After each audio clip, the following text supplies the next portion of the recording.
I'll give it just a minute to let some people get in. I mentioned this morning. I did set up a live for earlier because I thought I was going to do this earlier, but I ended up getting sucked into some craft stuff that I needed to do while I had the momentum to do it. Let me do this.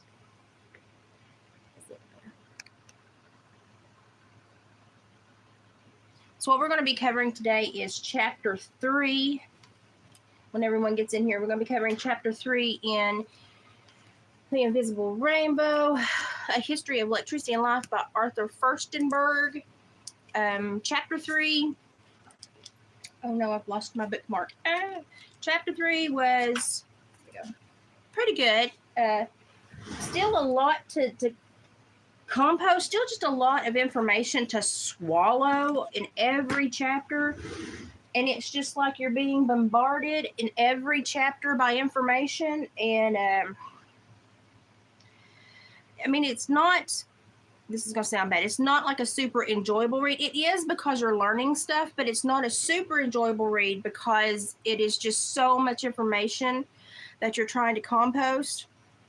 So it's really hard to really like enjoy all of it because you're just trying to hang on to facts and stuff. Also, I started a little horse levy snuggler today, and this is going to be its back feet. And then its front feet will be up here, kind of like the possums. And I'm making it like a little buckskin, spotted buckskin looking thing. So that's what I got sucked into this morning. Sorry. Luna May. No, ma'am. Get up here, sit down. Get up here, sit down. Come on.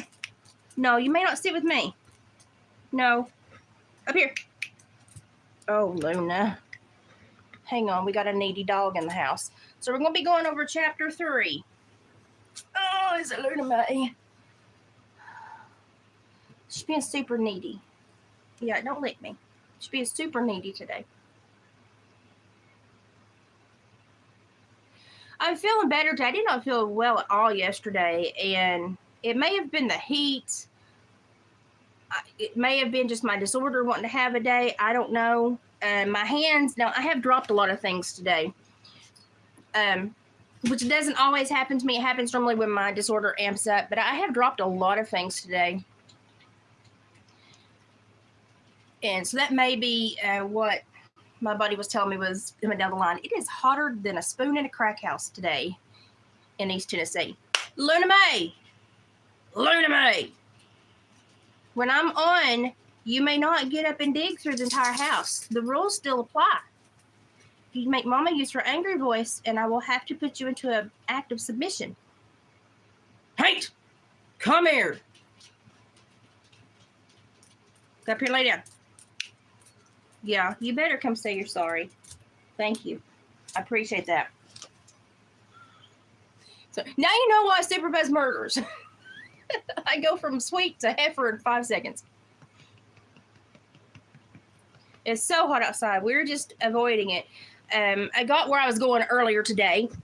Sit down. I got where I was going earlier today, which helped immensely, so I wasn't out in the weather. And I'm wearing cooler clothes. That helped a lot, too. And I think the day before, if you can see my newly acquired tan line, I was out in the sun the day before it got really hot trying to do some stuff and weed some vegetables and stuff that I didn't want to visit while it was going to be so hot. And I think I might have got a touch of sun poisoning because with my disorder, I don't have to burn to get sun poisoning anymore. I just literally have to look at the sun. Used to be, I would burn and freckle and burn and freckle, and I eventually would tan a really nice tan. Finally, those native genes would pop in over the iris and let me tan. But for some reason, now if I even look at the sun, I get sun poisoning. So, and I've got mousse on my hair, and my hair feels sticky today. It's bothering me. It's bothering me a lot. So, but what did I get sucked in? I wanted to be here earlier, but I got sucked into making this. It's going to be a snuggler, so it's going to be a horse snuggler. These are its back feet, and I'm going to make it like a spotted palomino. So I'm fixing to add some body spots on the back. And I've got its front feet done too. This is going to be its front feet.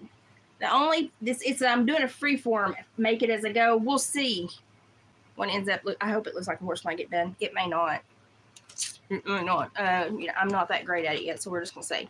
Okay, let's get to my notes here. I had Chapter 3 ready to roll yesterday, And I was just so flipping nauseous all day yesterday that I just could not function. So I was like, no, I'm sorry. We're just going to have to skip and let me get to feeling better. Okay, so the entire chapter 3 was focused on electrical sensitivity. And that's all I hope I can read my notes because I am flipping blind. I do have my prescription glasses in case I struggle too much. But y'all, I look like one of the Trailer Park Boys when I put them on. Okay, so French botanist Thomas Francois Dalibard confided this to Ben Franklin in 1762. This is a quote from the book.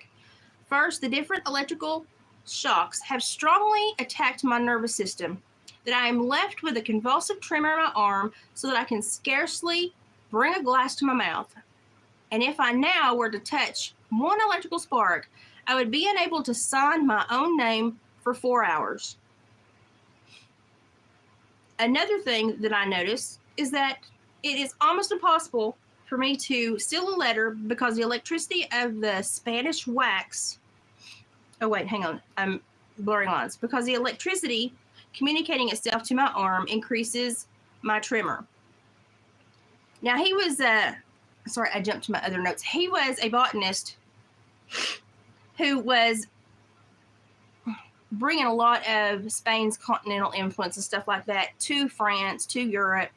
And so we're seeing like the Spanish scientist intel kind of wax and wane into the European scientist intel. And this, you have to remember when he's talking about this electrical shock, he's just talking about the shocks he can get with static electricity, y'all. Just static electricity. That's it. He's not talking about, you know, wiring anybody up to anything. He's just talking about static electricity, like rubbing a balloon to your head and sticking it to the wall. That kind of static electricity. They were playing with it enough to get these kinds of results. Yeah, I gave up outside, Mary. It was too hot for me. I'm too fat.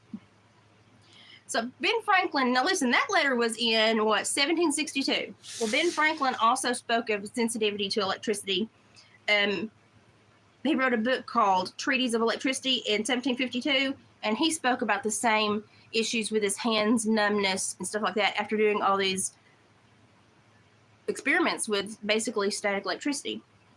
And Johann Doppelmayr, he came out with a book called Newly Discovered Phenomena of the Wonderful Workings of Nature in 1744.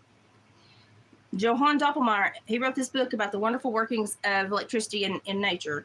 And he died, I didn't mean to laugh, but it is kind of funny. They're just working with static electricity, so remember this. He died after one of the experiments in 1750, presumably from the electrical shock. Benjamin Franklin developed a chronic neurological illness. Young lady, I will put you up in kennel if you cannot behave. Now, one thing I'm having an issue with Luna today is she's not wanting to behave. And I'm not really wanting to deal with it today. Anybody else being a little bit short and frazzled? Luna May. A lot of people don't know that Franklin developed a chronic neurological illness that started during his testing of all this electrical crap, and it continued sporadically throughout the remainder of his life. His closest people and confidants and stuff knew about it. He didn't talk about it a lot because he knew he basically had done it to himself, and he'd look like an idiot if he talked about it. Sorry, Ben. So Ben Franklin toyed with it too. Luna May.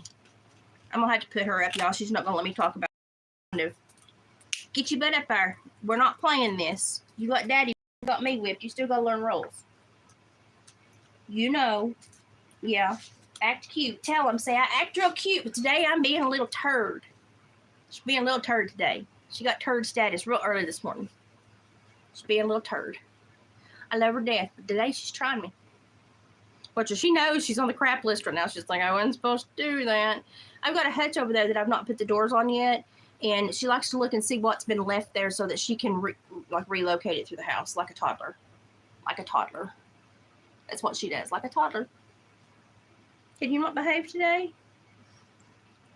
Let me go put her in the kennel so we can do this. Oh, Lord have mercy. Lord, you're getting heavy, Lola.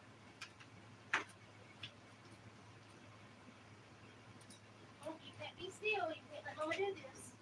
Consequences.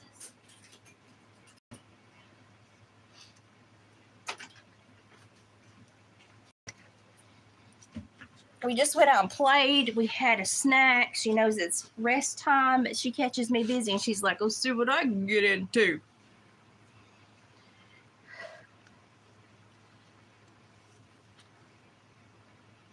Thank you, Margaret.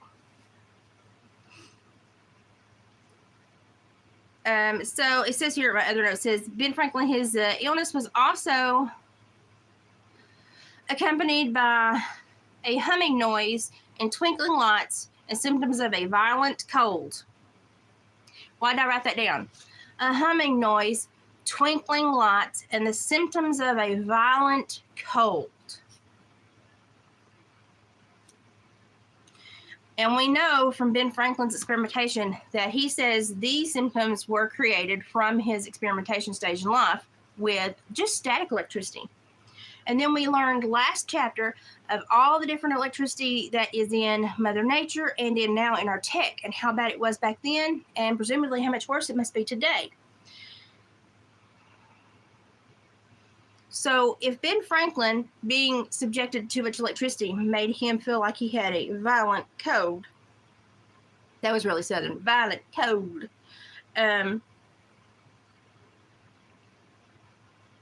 could people potentially experience things that seem like violent colds because of all the electricity that's floating through our atmosphere in different formats? I use mousse on my hair and it's just sticking to me and it's bothering me today. It just feels icky.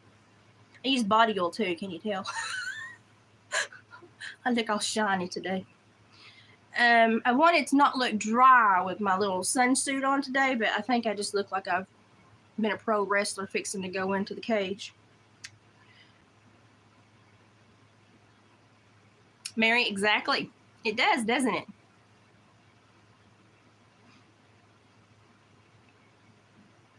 Margaret, yeah, I thought of that too. And then you kind of branch out because we know, we heard some of our politicians for years talk about that syndrome, and some that had experienced and that syndrome, and they talked about their reactions to it. It kind of basically incapacitated them. So it seems like it kind of registers somewhere in the middle, according to this Dallenbard and Doppelmayr and Franklin during their experimentation phase. So is what we're seeing in a lot of society now, a lot of the illnesses and stuff, could it potentially be just super hyper exposure to between Mother Nature's electric and then the hyper electrical crap that they're pushing on us today because of the tech and the cell phones, the towers, and all these waves of different frequencies and stuff?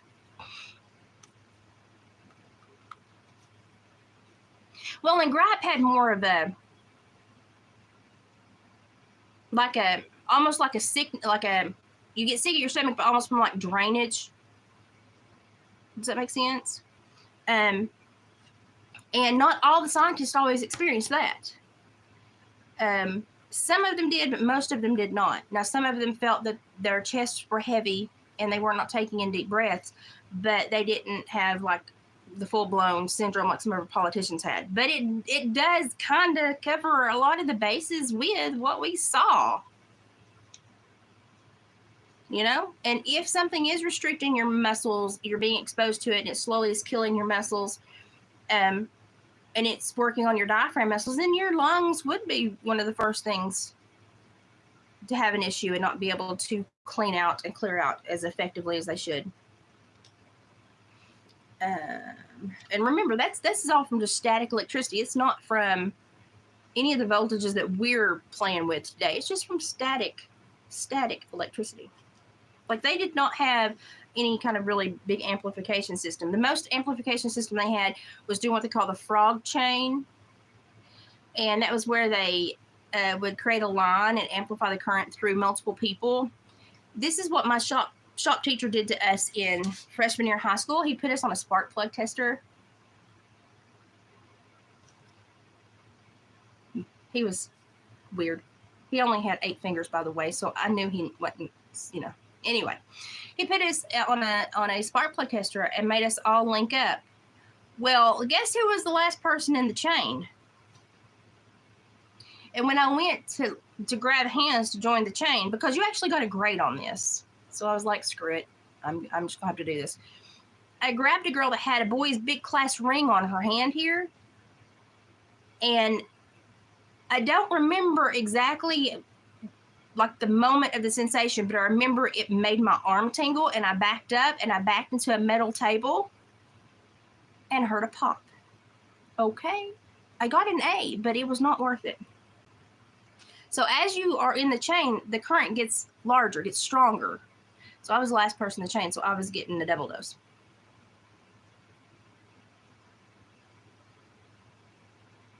Yeah, energy drainage is something that they just said they felt fatigued and exhausted, and arms tingling, violent headaches, violent cold.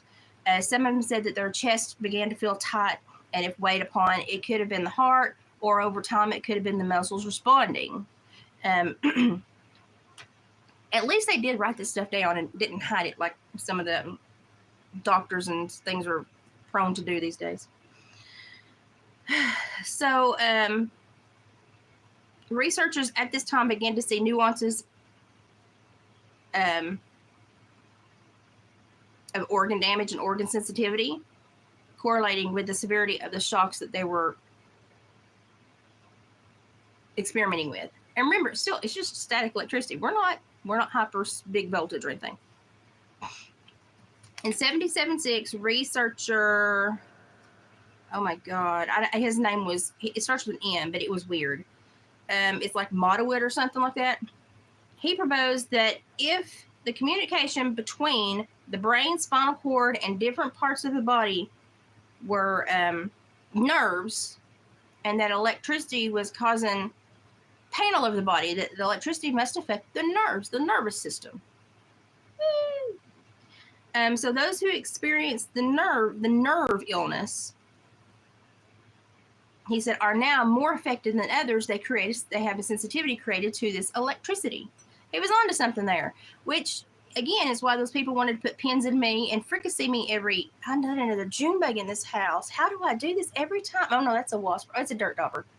It ain't gonna sting me. She's gonna fly around and look stupid for a while. I'm okay. I thought it was another June bug. I caught that June bug the other day. Took a mason jar.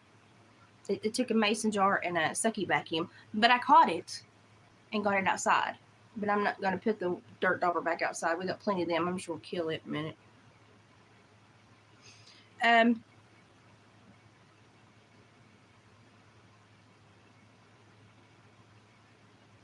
Oh, here's what I thought from all the experimentation, even though just working with static electricity. One of their biggest findings during this time was that pregnant women were more susceptible. Well, nothing's changed there, apparently.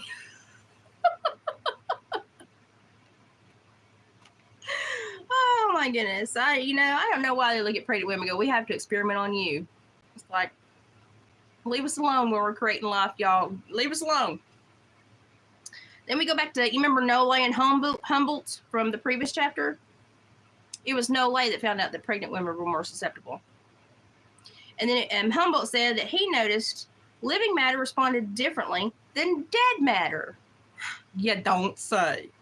Now, some of the stuff that they found was just stupid. And I wanted to hear stupid and the interesting. And we all know there was a stigma on medical research of corpses back in the day. Like you were going to be deemed a grave robber and satanic because that was the only way you could learn about bodies. And there was still a heavy stigma at this time about doing research or experimentation on dead bodies. So I'm thinking Humboldt probably skirted this issue a few times to figure this out.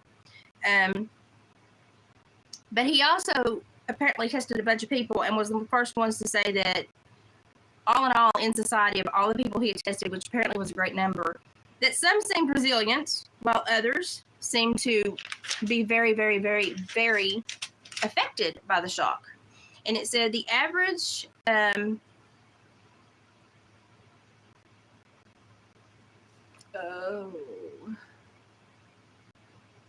on. Oh, here, let me go on this first. It said that the average cell phone deposits about 0.1 joule of energy into your brain every second.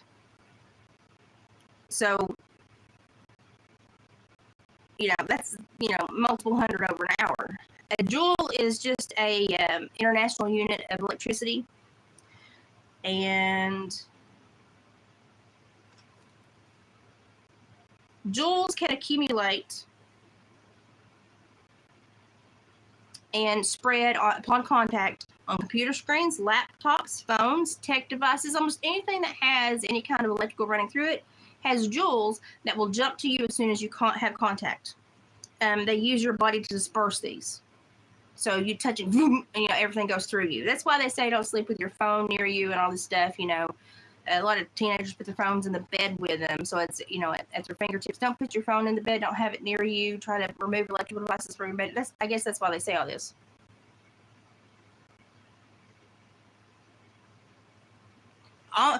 It could be Margaret. They seem to have kind of earned it dead on sometimes.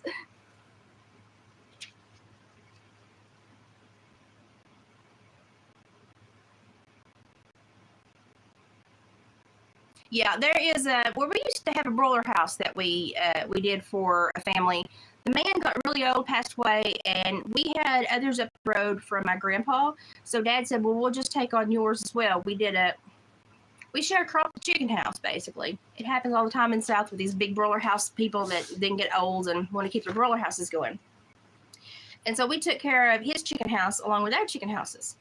And all of a sudden, she said, "We're only going to have one more grow out." And we were like, "Why? How?" We were worried about her. Like, how are you going to make it without the income from this chicken house every 6 to 8 weeks, And she was like, "Oh, well, they paid me." And we had all the farmland attached behind, we all had attaching land behind us. That's how we all knew each other. That went all the way back to the river. And she said, "Oh, they've leased a very small, literally like a quarter of an acre from her. And they're going to put up a big cell phone tower." And they did. They put up a huge cell phone tower. And just from a tiny acreage in the easement to the tower, every month she makes like $1,200. And that's how she basically financed her senior years. But my mother-in-law worked with her for the last 7 or 8 years that she worked part-time when she felt good. And her health deteriorated immediately upon them putting that cell phone tower in. And we all did not understand at the time. We were like, wow, she finally got a good means of taking care of herself, and now she's just constantly sick. And lo and behold, like I think it was last year, she was moving in with one of her girls because they upgraded the tower next to her, and she was so sick, she's like, "I can't live here anymore."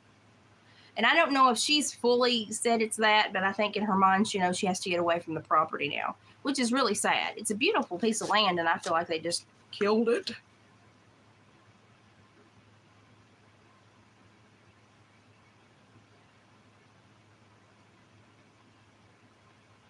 Oh, no.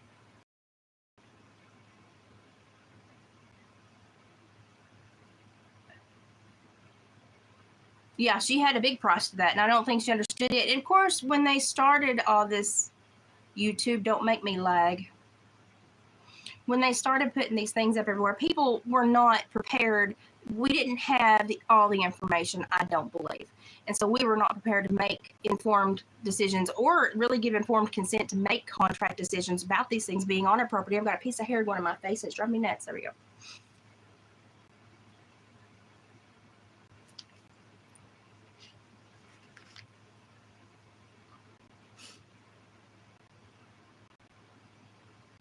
Okay, let's get on with this. Let's see. Humboldt also noted for both experiments that some individuals were more capable of conducting electricity and even had tendencies to build a charge faster simply by moving and breathing. So we found out with some people are just hyper electrical beings, and some people are less adept to it. So some people generate electricity faster in larger quantities than others. Some people when they're simply standing still, and others very slowly. So it does seem like there is an individualized component to this, according to all these researchers' scientific experimentation back in the day. Oh, I'm trying to catch the chat too, but yeah, it was a sad story, Mary. I'm very slow. Because she was a sweet woman. Absolutely sweet she could be. Hey, during the pandemic, they put up 17 between my county and surrounding counties just in that 1 year. It's like a 17-month period. And they did it while everybody was housebound, basically, threatened. Well, and people here didn't really stay housebound. They might have slowed the trips to Walmart. But I mean, we still got out, went to the river, because we got nature, so we still went out and did crap, and and we were rural, so we were hyper rural, less affected than most. But when it got here at odd timing, and after they did put up 2 very specific towers and start them, and people began to put 2 and 2 together, and we saw about 10 deaths in our community over the next 2 years. That was very strange. And all of them worked away from here and were forced to maintain their jobs in a way that they didn't want to comply. But they had to. Y'all get my draft? You read what I'm putting down? Yes, Margaret. And, of course, they said it's going to make our cell phones better. Ain't helped mine for a hill of beans. And, as many as we've got up, like you can't drive 5 miles without bumping into one, you would think that I would have the most awesome cell phone coverage. And I still can't hardly get a freaking signal on my freaking front porch. I have to go outside or stand by the kitchen window and scream. And so it doesn't compute, Ask the hard questions, people. And I've got a phone plan that works on all towers. So I don't get it. Mary's on my wavelength today. So here were the effects on human subjects. And again, think about autoimmune today and a couple years ago when we were all stuck in our houses being terrified of everything. Here are the effects on the human subjects, and these can last for hours to days after being subjected to this. Depression, a little sickness, being nauseous or green, being very warm, swelling, pulse that quickens, violent oppression in the heart, aching in your hands, chest inflammation, even to swelling, pain in your eyes, pain in your joints, and an overall body weakness. And they noticed this more so when they started doing the frog chain test, and that produced the results more often. And it had a higher dose of electricity, they could tell, because the electricity amplified with each body. And now we know from working with electricity as much as our generation has, which is probably still just a drop in the bucket, that the current does amplify as you hook human members to it and take it on out. And I learned that very painfully in high school with a spark plug tester and a weird shop teacher.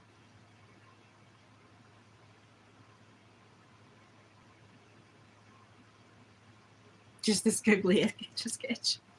I really hate updating, and I was fine with the old little tiny phones, that the Nokia with the little antenna you had to pull out, that it was just if you broke down somewhere, because everywhere we drove 3 and 4 hours. I drove like sometimes 5-6 hours a day with work and home visits and stuff. And I kind of hated when they created smartphones and made us all hyper accessible, because like the work day never ended. I had a personal phone, I had a work phone, and when I had sex offenders, I had a GPS device, I had a monitor, and it was just like, stop giving me this crap. And they just seemed to multiply like rabbits. And it frustrated me a lot. I didn't like it. I still don't like it. A lot of people are like, why didn't you answer your phone? Listen, I don't have it by me. I have it on silent because I don't like to hear it, let alone see it. And I only check it a few times a day when I'm doing something else. I kind of bulk everything and then I walk back away from it. And I don't like to be on it that much. And my mom gets irritated. She's like, well, you didn't answer. You didn't respond. I was like, I was busy. That when I passed my phone, I stopped and took a moment.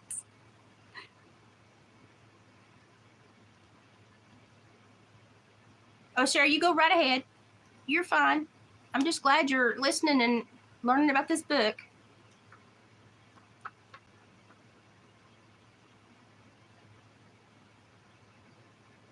Yes, Mary. Isn't it funny how that was one of the things they augmented first about cell phones is the battery? Yeah, agreed. Okay, where did we get to? Okay. Nole then began looking at the possibility of electrifying large groups and creating a network or web of electricity. Now, this is 1700s. They're already thinking about Well, we know it bounces. With minimal contact, it bounces and spreads. Let's see how far we can make it spread. He was fixing to shock like whole cities down. He was going to sign people up right now. I find that amazing. Apparently, there were a bunch of Faucis back in the day. Who knew? That just hit me so hard because I was like, y'all were buttholes back then. Huh? Imagine that. Scientists are all buttholes. So, but lo and behold, this one physician named Morris, he came out and he said, you can't do that. He's like, you don't know how you'll harm these people. He said, you don't know the harm to the participants and bystanders due to the lack of knowledge of electricity in such large groups of people and bodies. He said, you don't know how it's going to affect. If you've already found that it, amplifies, you don't know what you're going to do. And you can't do this to people without them knowing. You don't know what's going, And so he voiced a concern, and he feared that the living bodies, this is directly a quote from Morris in the book, the living bodies, oh God, what did I say? What did I do? The living bodies, the spectators, would quickly lose that spirit of life, that principle of light and fire that animates them. He was afraid if you were electrocuted, basically you would die, but that was his eloquent way of putting that they would not be correct anymore. They wouldn't be correct or they wouldn't be alive. And so he was the first one to voice his concern. And guess what happened to this man? 3 guesses what happened to this man. What happened in the science and doctor and physician circle when this man said, I have concerns. I don't think we should do this. It might hurt people. What do you think all the other doctors did to that doctor?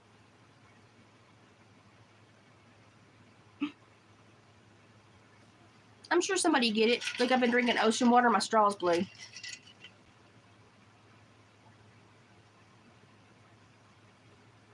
Well, Margaret, if they would have dueled, then somebody would have at least shut up. I'm in a mood today. They called him crazy. Yeah. He doesn't know what he's talking about. He's just vomiting at the mouth. He doesn't know what he's talking about. Anybody that sticks up for humanity is always called crazy. And I'm just like, it was happening, y'all, way back then. I would like to think we've evolved. I think actually we're probably more stupid than we were back then, just because they read, they played tons of instruments, they traveled so much more than we did, even if it's just from community to community. Community to community back then was like country to country almost, So there were huge differences in how everyone lived. They really did put themselves in more situations and scenarios than we did, and they had to know more about the world that they knew existed, and the kingdoms and the queens and the kings and the military and strategies and stuff like that. And they had to know how to grow food. These people probably were smarter than us on a base level. I think we have a lot of intelligence, but I think it's intelligence that if you were to look at intelligence as a chain, we have a lot of missing links because a lot of the intelligence came so easy that we skipped over the easy parts that we could Google, and we didn't apply it to the data bank in our brain, so it's not kept knowledge. So if Google were to go away, or our cheat sheet was to go away, we would not be able to replicate what we can now do because we lost links in our chain. And I think all these people at least had all the links in their chain. Now I'm going to look at people and go, you ain't got no links in your chain, do you? It's going to happen. Just wait for it.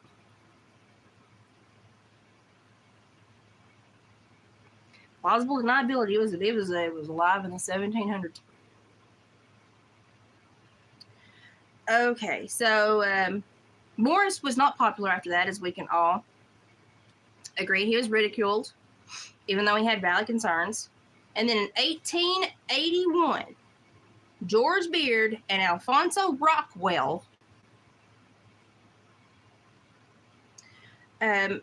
they wrote a book called Medical and Surgical Electricity. This is 1881. They did include electrosensitivities, and they were also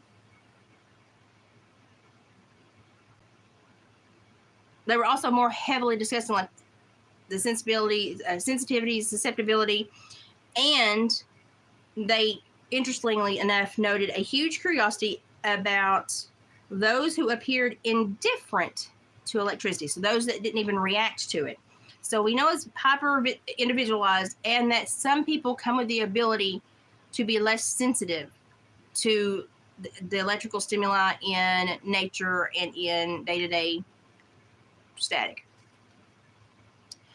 Interestingly enough, it was noted how often that women, not only just women, but immensely petite and delicate women, were the ones that could handle the biggest load of electrotherapy experimentation. That's what they called it.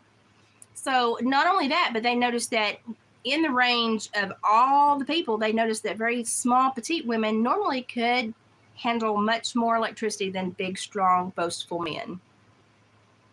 Which, if you've had children, I had my first child natural, 30-something hours of labor. Should have had a C-section, but I had an au naturel doctor, and I was determined. And everybody that listened to me outside the wall give birth said it sounded like I was grinning down a bear. I never cried because the guy that tried to talk me into an epidural, he told me I'd want it, that I was not going to be able to do this, which made me go, my God, I will, just because you said that, son. And he said, I'll be back later. And he said, we'll see how you feel. And I thought, you chauvinistic piece of crap. So every time he came by the room, I just sucked it up and waved and smiled. I never cried, not once. It wasn't pleasant all the time. Had the baby, and then they wanted to squeeze my big fat butt in a tiny wheelchair to move me back to my room. And I said, heck no. I said, grab the IV pole, we're walking. And I walked back to my hospital room, and everybody in the hallway was like, Elizabeth, you sit down. You just had a baby. And I said, yeah, I'm going to go sit down in my bed. Be okay. So the epidural guy got a double dose of me being super strong and super callous and walking my Neanderthal butt back to my room. I wasn't about to give in to him. I'm mean. Yeah. Hold my beer. Hold my IV. Watch this. And if I'd known, I would have had my daughter natural, because she was only like a 7 or 8 hour delivery. My son is notoriously late to everything. We understand why. It's in his personality. Let's see. As research continued, a new finding was that 12% of healthy subjects had a low threshold for auditory effects of electricity. So 12% of the population was, and presumably still is, able in some way to hear unusually low levels of electric current. And I think most people know what an electric hum is. We've heard it when we used to have the old shop lights. You flip on the garage and boo, it takes a while to warm up and you hear them hum. I think most people could probably hear that. I'd say the percentage now is higher. And if you were to ask me after reading most of this book why I think the percentage is higher, is because over our lives of getting subjected to this all the time, you either build a tolerance or an intolerance. Your body goes one of two ways. And I think a lot of people probably develop an intolerance more than a tolerance, and therefore we hear it more as we age.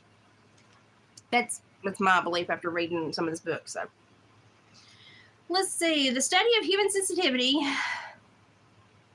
and the weather has a venerable history going back 5,000 years in Mesopotamia and possibly as long as into China and Egypt. Okay, so the study of humans and their sensitivity to weather and the electricity and weather, that knowledge goes back 5,000 years, well past Mesopotamia to way back in the Chinese and Egyptian days. It's written about, it's hieroglyphics, it's been found. So it's in there. Yes, Margaret. I hear those things, and not everybody does, but I always have, I guess because my ears are funky too. So I'm like, you don't hear that? You didn't hear that? And I feel pressure, like energetic pressure. And I think that's why I work so well with horses, because I'll send it right back. If I'm lunging you and you duck in and try to kick me on like the third lip, I'm going to push out to you and send you going again. And you're going to know, heifer, you don't do that. And I always worked with my animals like that and trained them on pressure. And I thought it was natural. And then when I grow up, I realized not everybody understands that, especially after seeing other trainers. And I'm like, you don't have a clue. Anyway, in 400 BC, Hippocrates said that the human condition is largely determined by the climate of the place where one lives and its variations. So Hippocrates was talking about weather affecting the human body, and we know now that weather is a highly electrical thing, according to this book. Hippocrates in 400 BC was talking about how weather affected people. This is called biometeorology. So it's like biological meteorology, biometeorology. 30% of the population, no matter ethnicity, region, all that crap, are weather sensitive and therefore electrically sensitive. 30% of the population. I would say it's probably closer to 50, but I'm sure they have to go on hard data here. Stink eye head tilt. Yeah, if I ever tilt my head and squinch one eye, you probably need to run, because I'm going through the Rolodex of my brain of how to like move you out of my bubble, and I don't really care if pain's attached. That's probably what I'm thinking about. And I had parolees that when one would be at my desk and I had 3 or 4 waiting to be seen and I'd do this, they go, oh God. I'd be like, I got to stop doing that. I'm giving away.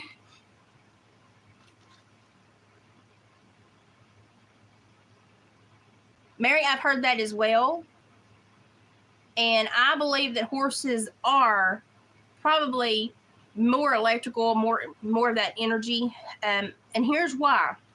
If you have a field and it's a flat field and it's got high trees of all about the same range, and you have cattle under one and horses under the other, and it's an electrical storm comes through, the horses die first. Not meaning that they all get struck, and only the horses or the trees with more horses underneath will draw the electricity. Now, I know this from working at a ton of farms, having it happen to me. My mother-in-law lost 2 in one day and had a colt that had a hip displaced from, he got the tail end of the shock. It electrified her mare so much that the halters were burnt into their heads. One flash of lightning hit a tree and ding, killed them both, melted their halters into their faces.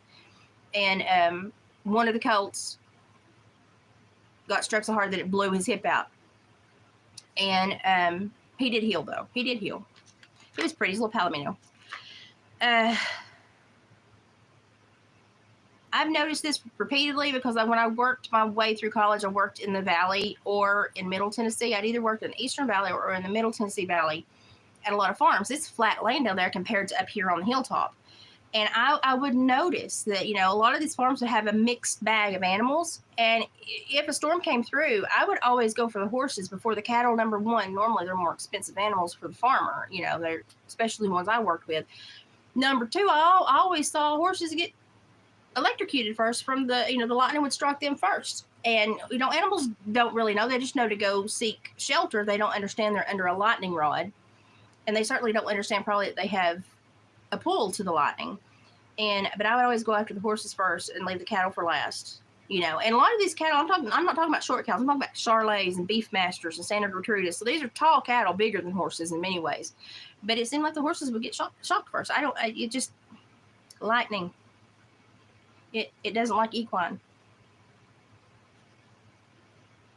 I got a bazinga. Yeah, and if you've ever heard of Paso, you know, when they take the Pasos over the board and they do other gates, they are listening for a specific gate that is for that breed only. And I can always tell when they have bred Pasos into saddle horses. I call that cheating. So if you've got a Tennessee Walker and they've got a Paso crossbred in their back somewhere, I call that cheating. I can always tell the is different. The back end movement is different. It doesn't have a natural Tennessee Walker stride on it. But it also, the gait is impaired because of the count, if you can hear it. And maybe it's where I worked with Pasos a lot. I always ended up in a Paso barn. I called them souped up saddle horses. That's where I worked for Julio, my little Puerto Rican man. And I worked for Mardana Pasofinos and Hacienda Nueva Vida Pasofinos.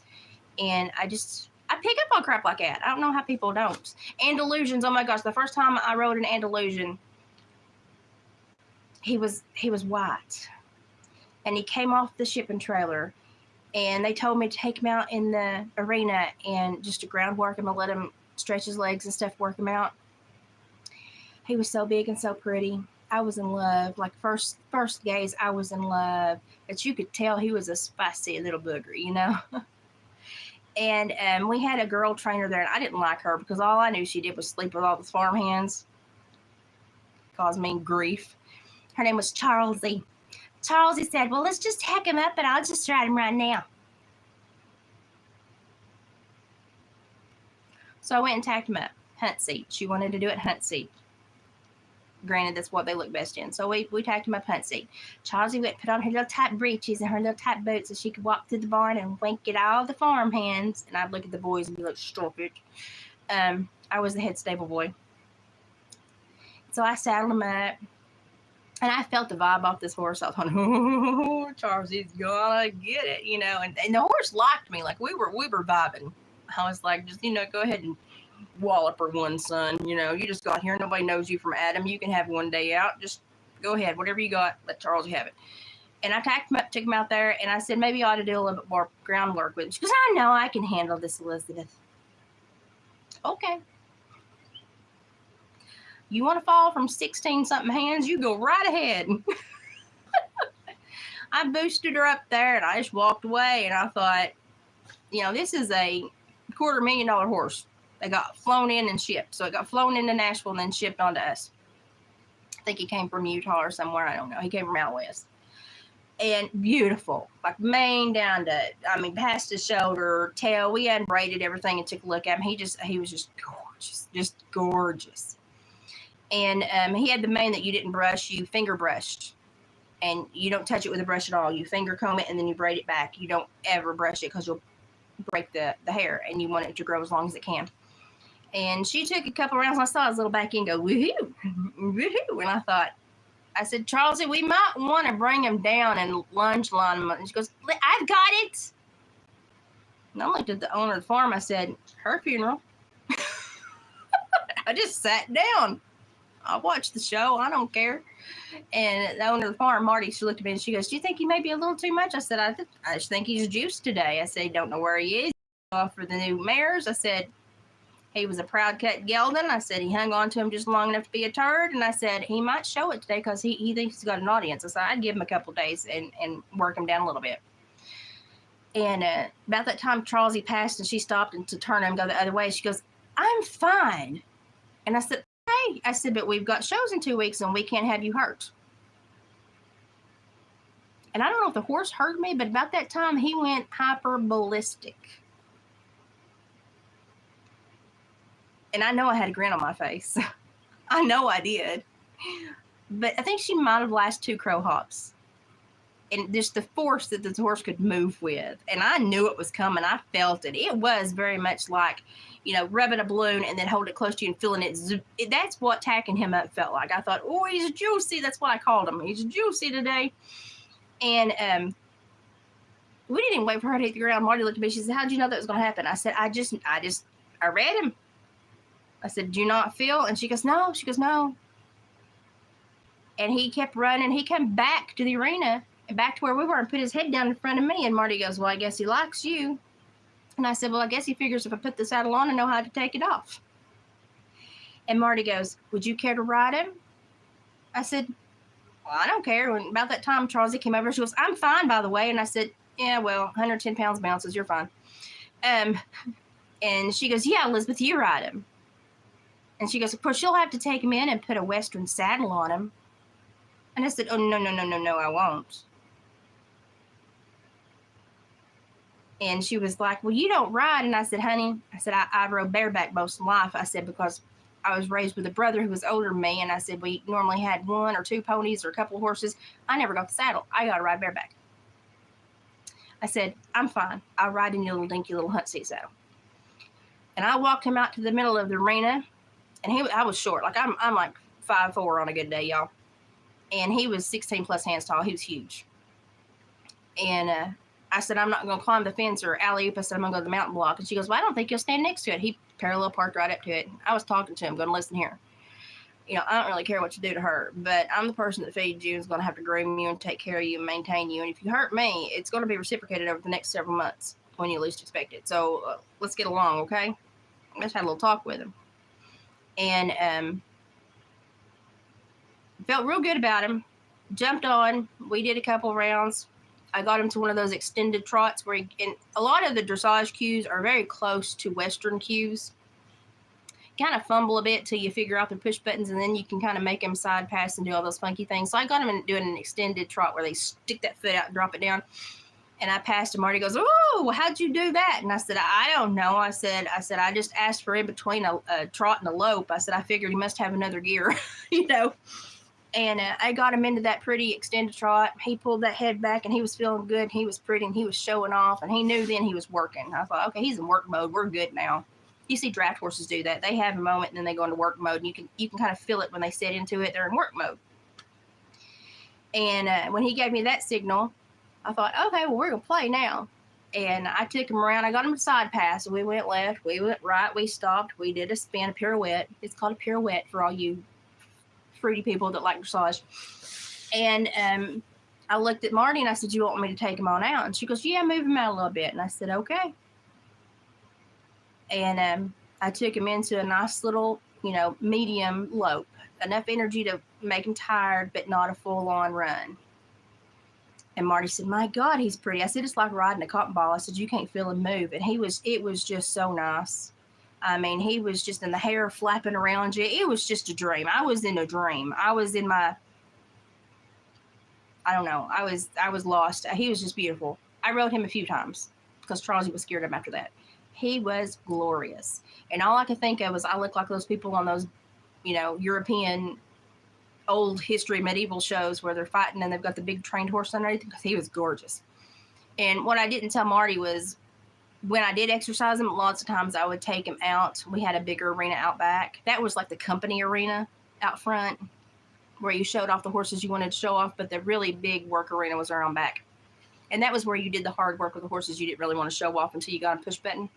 I'd take him out to the big arena, and I would let him loose. And the ground that thing could cover. And I was like, wow. Now I had he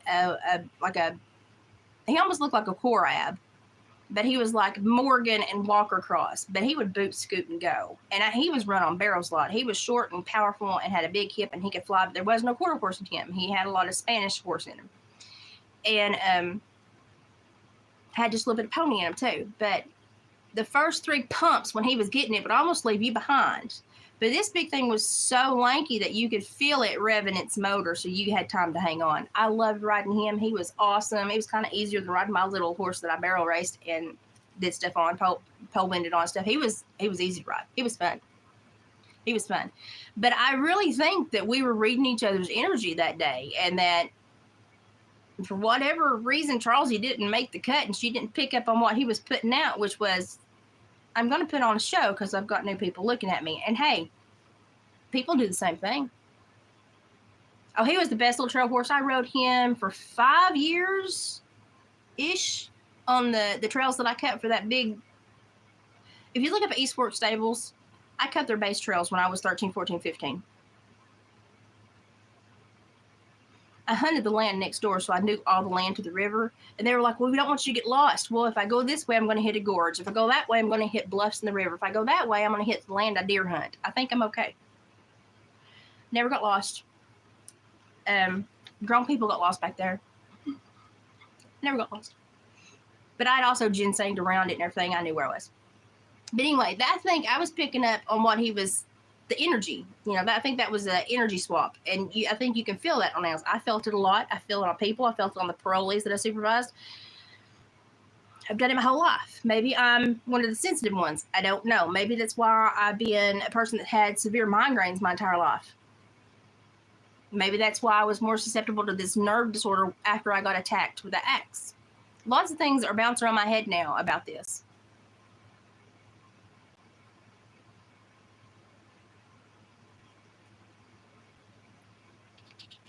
Okay, Dave. Bye.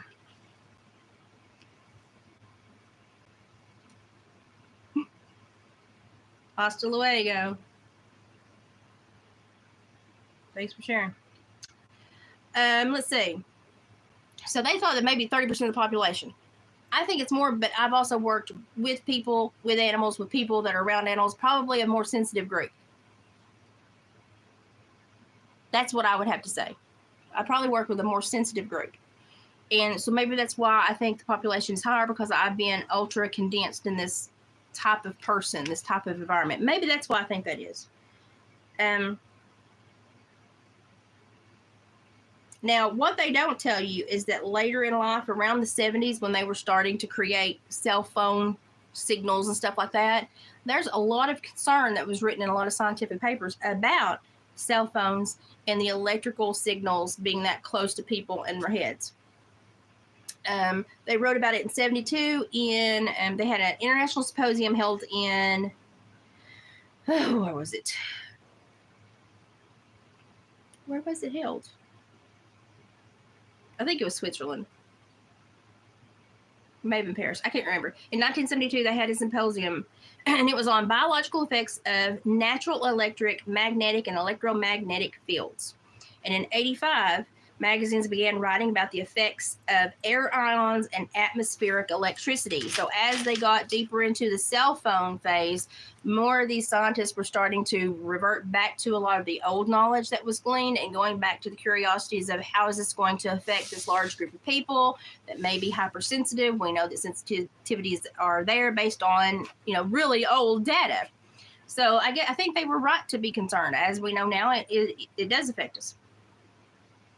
One of the quotes from that area was, we do a great injustice to the electrosensitive patients when we treat them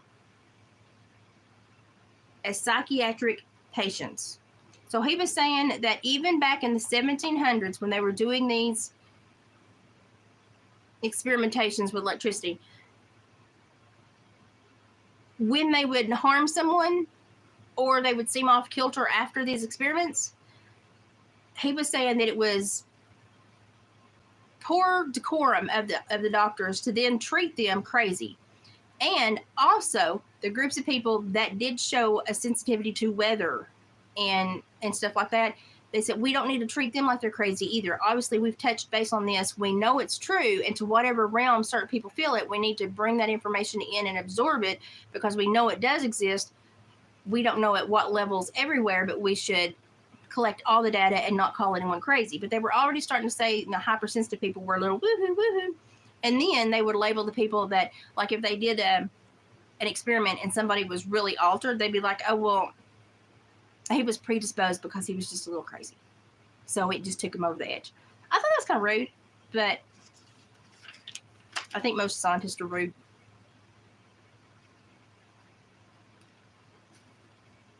Listen, simplicity is as simplicity does.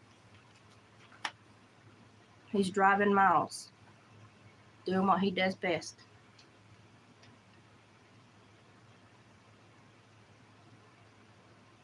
I'm going to stop there because I'm going to get mean.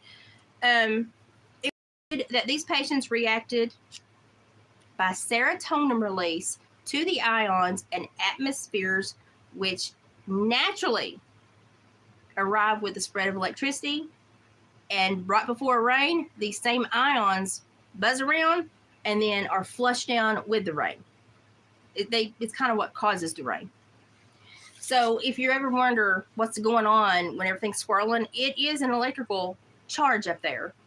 It has an electrical component. That's why a lot of storms are electrically based. Like they're hyper electrical, like lightning, heat lightning, stuff like that.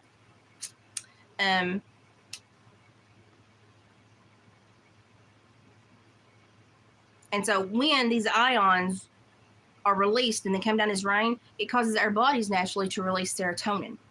So obviously our bodies do feel it. And then people that may be a little bit more, But what about these people that have SSRIs in their systems or have maybe a form of serotonin sickness from being on SSRIs too long? Or maybe their bodies stopped functioning correctly when they stopped taking SSRIs and they're not willing to take them again, and so they have a deficiency in their body. Have we created a human population void of the ability to feel the weather and feel certain energetic fields and feel certain electrical impulses because we have medically basically voided them? That was one thing I was thinking about. Because I was like, well, if it is based in the serotonin, there is a large percentage of the population on serotonin augmenting medications. And honestly, if you really want to know something, you could go and research. In a lot of scientific journals, it is stated that they don't know if SSRIs and this other medication actually helps with depression, anxiety, blah, blah, blah, blah, blah. There's really no data to correlate that there is a benefit to it. It is based on a presumptive idea about how serotonin and chemicals in the brain are altered by medication dosages, which is not fully knowledge. It's kind of a theoretical work in progress. And that's why it used to be super illegal to put anyone under a specific age on certain medications or diagnose people of a certain age before their brain was completely formed. Now it's kind of willy-nilly. They do whatever they want. It used to be there were some standards.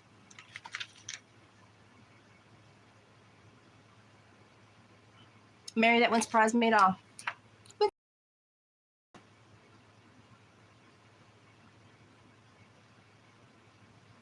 Margaret, that's what I'm thinking. That's kind of where old YouTube stopped lagging me. Yeah, that's kind of where I'm thinking. That's where my brain goes too. It's like we worsen the problem thinking we're correcting it, and then we don't even have factual data that we started out with, so we can't even backtrack the trail. We done scooted over the footprints. That's my simple version of what I think about that. Okay, so it was noted that Hans Rickner, a professor of physics at the Swiss Federal Institute of Technology, he actually told colleagues that cell phones were not dangerous, that biometeorologists should just not study the human interactions with electric field anymore. It was just stupid. It was a waste of time. This was in the 70s. Look this man up. Hans Rickner, R-I-C-H-N-E-R. Rickner, I don't know. R-I-C-H-N-E-R. Hans Rickner, professor of physics at the Swiss Federal Institute of Technology. He actually started getting in people's ears and throwing a big fuss. He must have been paid really well, is all I can think. Saying that, oh, the cell phones aren't going to be dangerous. Oh, they're not going to, these biometeorologists are crazy talk. You don't listen to them. Now, we knew in the 18th century that physicians were working with these little parlor tricks and how much they augmented people. So now imagine holding something that's way more powerful around your body and your head all day long. It doesn't bode well. And even a moron would be like, and yet we have skilled, what should be professors and physicians and researchers saying, oh no, there's no reason to worry about that. Pay no attention to the man behind the curtain.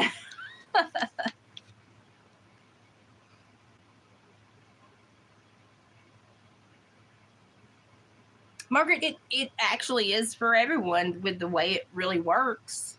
I mean, if you look at something that augments the brain's normal capacity of neurological mobility, hang on.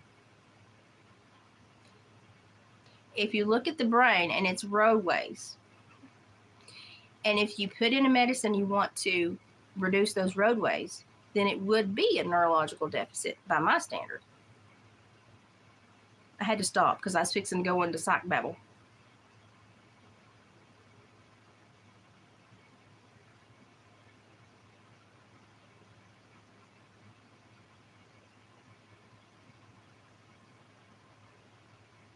Wears her shoes on backwards. She got a stifle problem. You can cut that tendon.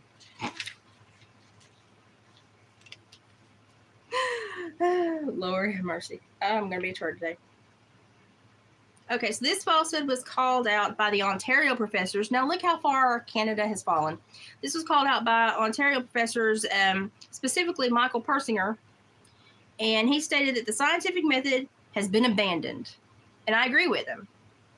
You're going against hundreds of years of data, and skipping and making an assumption based on nothing. I agree with him. Now look where Canada is now in the scientific method. They're gone. They jumped ship around a long time ago. Yeah, Margaret. This would be where my friend Kim would go, okay. And read that and be like, okay. Okay, and then the other quote that I wrote down was the electric circuit created by machine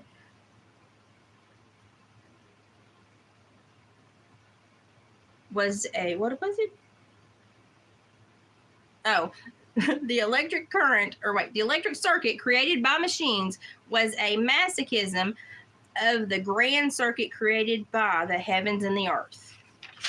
So basically what they're saying was that this natural electricity that man has been playing with now is being ruined. It's been, it's, what's the word I'm looking for here?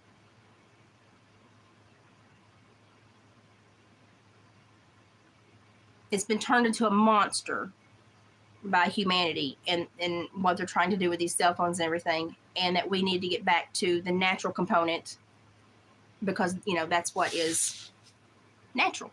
That's what we're supposed to be subjected to, not what we're creating, what we're Frankensteining. So even in the 4th century BC China understood a lot of things. How do we know that China understood these things? Well, because of their language. Remember I say language? And when we change language, we lose things in translation. It changes all of society. It changes your mindset. It can ruin and bring down societies. Language is so important. But China has a really good historical written language that has been maintained culturally. So what did we glean from what they had written? Well, here's how they knew that China knew all this and how they dug deeper to find what they actually did know. QI equals electricity. Yin and yang are negative and positive. Yang forms the heaven, yin forms the earth. And AI descends with the rain. This was all in their language in the 4th century BC. So China was on an uptick there, probably because of their rich culture and the way that they maintained it better than most places, and probably because of the written context of their culture and how well it was maintained. There wasn't a lot of scientific infighting in China noted between the researchers either, which certainly doesn't happen today. Now they're jumping on plates with fungi. Anyway, better not talk about that too much. We'll get in trouble. Yeah, they still practice a lot of the, who shook the ant jar? Seriously. Yeah, they do still do the feng shui and energies and patterns and movement, and yeah. I would probably hate for one of them to come in my house because they'd be like, what the heck? I'd be like, it only fit there. That's my philosophy to housekeeping and furniture. It only fit there. It's where it wanted to live. It only fit there. Oh, my dragon. I've got her tail done now. I'm on like 103 rounds. I've got to stuff her so I can finish the tail. Got to stuff that real good so I can finish the tail. Then I'm going to do her legs. She's got 4 wings. Yes, 4 wings, 2 horns, 2 ears, spikes, and her legs. But I did 2 wind spinners. I did that little yellow one that you saw in the video, and then I did one that's almost 3 times as long, a big pink one. I'm going to send it to my daughter for her birthday. But then this morning I was like, I want to do a horse because David's going to set up at the stables and for the 127 sale. And I was like, I want to do a horse because I think the little horse snugglers will do well. But I wanted to do like, not really a buckskin, but like a spotted palomino. And so I thought I'm going to make like a buckskinish palomino looking thing with some socks. So I used that tricolor or that brown and white yarn for the stockings. And these are his hooves. And this is going to be his body. I'm going to put spots in his body too. And then I got his front feet up here. And his head, I'm going to put like a dark muzzle that's going to fade into a brown and then into the tan. I think I have all the colors. And with his mane, I'm going to use this and the black in the mane of the tail and do a tricolored mane and tail. But I've not gotten to his head yet. And the head is going to be the part that's going to give me enough trouble because I'm going to be very picky about the shape of the head. But I've got his front feet done. So they'll go up here. And then his head will go up there. And I'll put his tail back here. And I'm going to put some spots on him. I think I'm going to put a blaze on his face too. I think I might. So I'm just completely freehanding this one. I have no pattern. I'm just filling him out. Of course, he's going to be a snuggler. So you only stuff the feet and the head, and snugglers, the rest is left, and you do a double crochet or a half double or a double crochet. I'm doing half doubles. I like the way they feel more. So I might see what he looks like. The 3 possums, I did are up on David's Etsy shop. So if you wanted one of the little hanging possums, they're on the Etsy shop. As soon as this loads and I get back, I'll put a link so that y'all can have a link to the Etsy shop. I only have 3 of them done right now. So the first 3 are up. And somebody said they were saving for a large possum. I ran out, but I've got another one halfway done. Where'd I put it? Where'd I put my possum? I got to here and I ran out of my gray. So I'm going to go get another skein of the pink and gray and white because I can do a few possums out of each skein. So I'm going to go get some more maybe this weekend or first next week so I can finish this one up. So whoever said they were waiting on a big possum, as soon as I get those, I'll finish him up. I even made his thumbs match. Isn't he cute? Scientific babble, horse babble, and crochet. I'm so well-rounded, it just kills me. I'm also working on, I've started a first piece of clothing. I don't know how it's going to work. Yeah, half a possum. Looks like the dogs got to him. I'll get him finished though as soon as I can run up and get some yarn. I just, I have to like mentally prepare myself to go to Walmart. I do.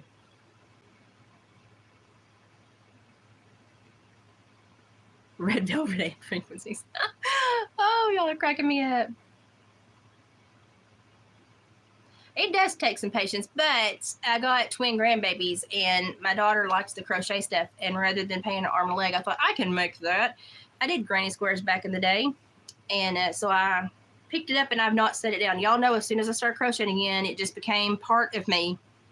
So weird. Here I am tatted up listening to death metal and rock music, and I'm crocheting for my grandbabies. I'm the strangest grandmother I've ever met in my whole entire life.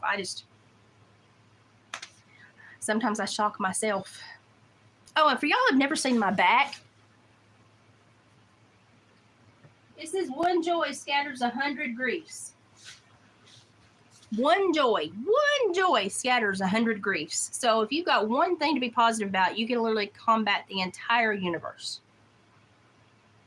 That's my philosophy on life. I put it on my back. I wear it every day. Calculars. Oh, I dropped my stitch keeper. Dadgummit. Oh well. Perspective is the most important thing on the planet. I mean, I can get moody some days too. And I can kind of have my head in the ditch too. But normally, a very small positive momentum will pull me right back out. So, but it's very important. It's so important to me. I had stars put on, well, I can't remember which shoulder. I have stars on this shoulder because stars were like the nautical path. It showed direction. And I've always worked in fields that show direction. So I have stars on my shoulder. I have a horse and a lariat heart somewhere back there. Yeah, there she is. I have a horse and a lariat heart. When I couldn't ride anymore, I went and put my horse on me. And then I wanted it in old English, like prison house. This is the one I got prison house style because all my Pirellis come out and go, I got it prison house stuff. So I'm tough. It doesn't hurt any worse. It just takes longer. It doesn't hurt any worse. After I got that done, I went and watched a 2-film matinee at the movie theater an hour away from here with my friend. It didn't hurt any worse. It just took longer. And so they come in and go, it hurt. I'm like, shut up. I had one done prison house style. It does not hurt worse. So, Hey, Colin. Sal, that's beautiful. I don't think I have room for that, but that would have been nice too.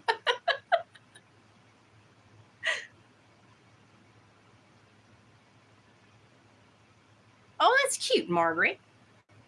Kind of a reminder every time you see it. I've got my whole arm done. I had a plan here, and then my tattoo guy in Sparta, Tennessee, bless his heart, he got really sick and he passed away.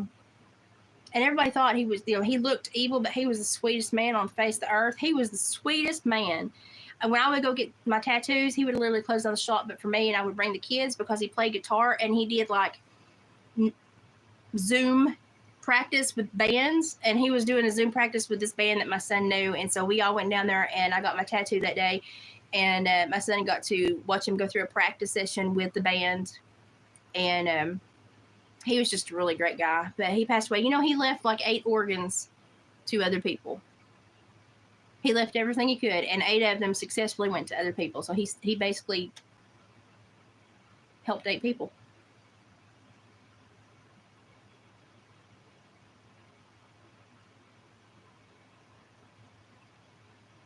Oh, hi Mark, how you doing? Brina Dawn sent you here. I'm getting a lot of Brina Dawn sent me here. I've also been on TikTok a lot, and boy, we're starting to show up. I'm scrolling through TikTok and I'm seeing me and Sabrina on my couch, and I'm going, it's really weird to see yourself like everywhere on the internet, but it's kind of funny too. I laugh. And it's always funny when they're like, I heard she's dead. She was chased down by the popo. And I'm like, no, she's fine. She's doing research, still talking, still giving people knowledge. You can find her here and here and here. And I'm like, tell the truth. Colin, are you in Greece?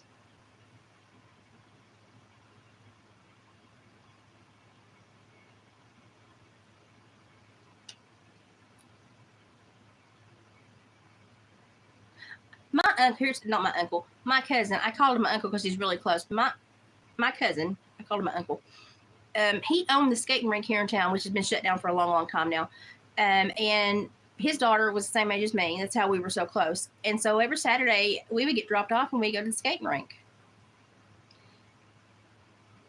I spent a lot of time at the skating rink. Of course, they policed the places much better back then with little kids. And we had like a Saturday morning was only like parents and kids. He wouldn't let a bunch of teeny boppers or older people. It was kind of like the kids' morning, and people knew it. So he wouldn't play like the really weird music and stuff, and he would shut down some of the more violent video games. And he would just let the little kids run rampant. And so every Saturday morning we had like 3 or 4 hours to ourselves at the skate rink.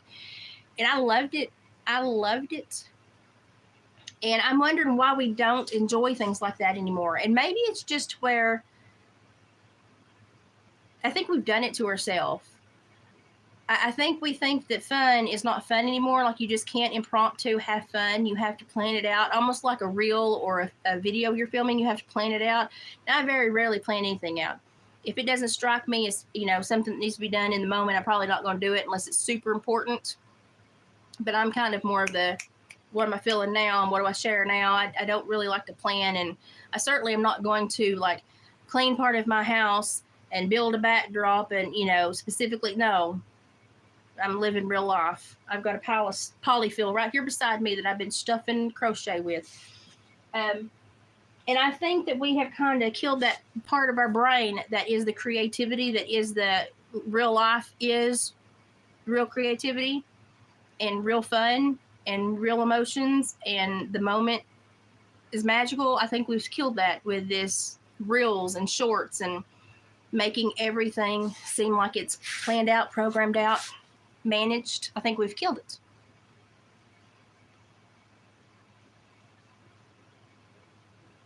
Oh, I was going to say he was in Greece. It's like, I want pictures.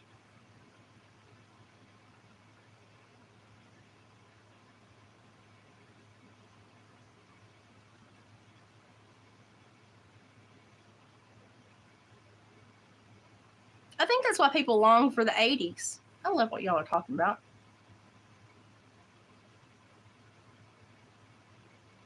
Colin, I want pictures from the Greece trip because that's got to be beautiful. They have. They beat the fun out of us. They've told us that, basically they've told us that life's a lie.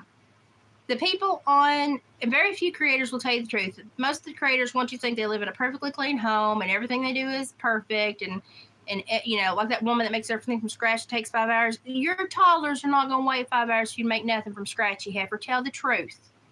Tell the truth. You got a nanny that day and you made 3 things that day and you filmed it all in one day while you had a nanny take care of your children in your multi-million-dollar home. You put on makeup and a pretty outfit, brought in the sound crew, the film crew, and you filmed everything that day while your house was clean after your housekeepers and stuff left. And then the rest of the week, you're just a hot mess like the rest of us, and they're eating Cheetos. Tell us the truth. I get a kick out of music, and Doyle and Debbie was like a Branson, Missouri duo. Doyle and Debbie, I love Doyle and Debbie. But if you don't look up anything that I ever tell you about, if you want a good laugh, look this up. Doyle and Debbie, D-O-Y-L-E, Doyle and Debbie, they did a song called Fat Women in Trailers. Yes, it hits a little close to home. But it's hilarious. And the guy that sings it and how he wrote it and what he says in it is just honesty. And I love that song. And that's my go-to laugh song when I'm having a really bad day. That's my go-to laugh song. So Joel and Debbie, Fat Women in Trailers, go have a laugh on me. You'll love it. You'll listen to it. You know, the farthest north I've been is Detroit. I'd love to go to Prince Edward Island just because I read too much Anne of Green Gables and watched too much Anne of Green Gables when I was little. I really have no desire to see the Bahamas or the Caribbean or Nah.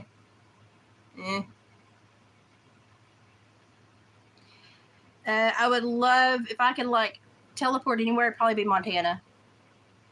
Just to see the colors in nature and the rawness of the land where Mother Nature still has a little bit of a bite to her. But I don't know. I'm not a huge traveler. Well, now West, I've been to Texas. I've been to Frisco, Texas, where that boy that got killed, that Carmelo Anthony and all that. I've been there.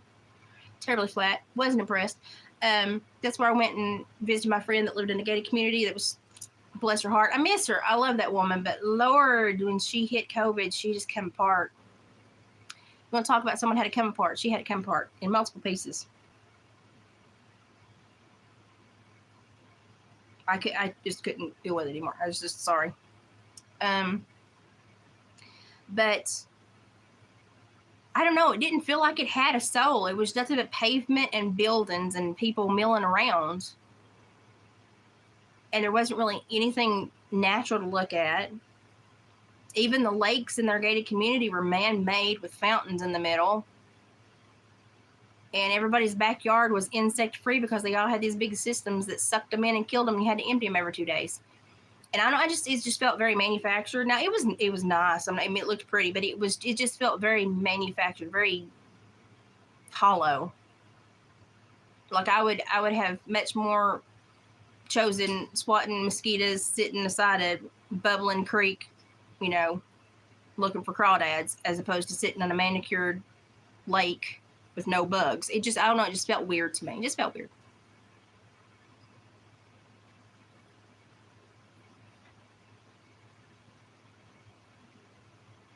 Oh, Lord, Colin's talking about love. To win your wife's heart back? Colin, do the dishes. Learn how to do the laundry. Learn how to scrub the tub. The things that we do that we don't think men ever know we do, clean out the fans in the bathroom. Pick up your wife's underwear and legit, just be a woman for 5 seconds. Pick up your wife's underwear and look for skid marks that you may have to spray before you can wash them out. I mean, that's love. That's love. I know me and Dave had a squabble a couple of years ago, and he's one that you have to show affection to. Hey, listen, if you're not serving me divorce papers, we're good, right? We're good. Because I do love through acts of service. So I'm like, you know, and he was like, I don't think you love anymore. And I'm like, oh no, your clothes just show up folded in your drawers with your underwear clean and your socks clean. New socks, new underwear just show up just magically when you need them. New boots just arrive magically when you need them. I'm not paying any attention to you. I take your hats and I hand scrub them after you've sweat through them cutting wood or putting traps out or something, and they're just magically clean again. I will schedule my entire week around your 2 days off so I can help you with whatever you need help with. So I think this winter, when I was stuck, especially after Helene, when I was here more than I was down the hill, and we got kind of stuck in those first few snowstorms, and he realized how much I did in a day, that I just kept going around this house doing stuff. And every time I got up, I had 5 or 6 things that needed to be done, and I'd kind of get frazzled and be like, well, what was I here to pick up? Oh, that. Because he was here and he'd break my concentration. And he was like, you don't ever sit down. And I'm like, you've never probably seen me mop the floor maybe 5 times in our whole marriage, because I choose to mop it when you're not here, because I don't want you to walk on it. But there are things I do that you never see I do. And he helps, he does stuff. But when he does the stuff that I don't think he knows I do, and he does it so I don't have to do it, it makes me happy. Like the other night, was it yesterday? Yeah, yesterday when I didn't feel well, and my hands were not good. And it was too hot, and I was like, I'm not running the roads. And I was like, screw it. And I didn't feel good, and I just crashed here. And I was just like, I'm not going anywhere. And I needed to take the garbage out of the kitchen. But my hands were so bad yesterday, I was afraid I would drop it trying to get it out. That's how bad my hands were yesterday. And I was like, it's just me and Dave in a hole till the morning. I'll get it in the morning. And then I'll run everything in the morning and see how I feel. And I did. I felt better this morning. And I got up this morning, and there was a new garbage bag in the trash can. And so since I was here, I just went ahead and started making him a lunch sandwich and stuff. I had Loon outside, and he came up and he said, what you doing? I said, well, since I'm here, I'm making your lunch. And he goes, well, thanks. He goes, I took the garbage out for you. He said, I know you was afraid to probably pick it up, aren't you? And I said, yes, thank you. I appreciate that. And that I was like, he sees. He finally sees. And I think with me not being here as much, I think because he's had to do these things enough now, he's like, oh, crap, the stuff that she does. And then he sees when I'm not here for, long bouts of time. He sees the stuff that accumulates and that he has to then take care of, that he doesn't want to take care of, And he hates to clean the bathroom. And so I always, when I'm here, I like completely bleach down the bathroom and go through everything. I've got those little brushes, But I think he gets it now. So I don't know. Maybe it's been good for him to be on his own a little bit,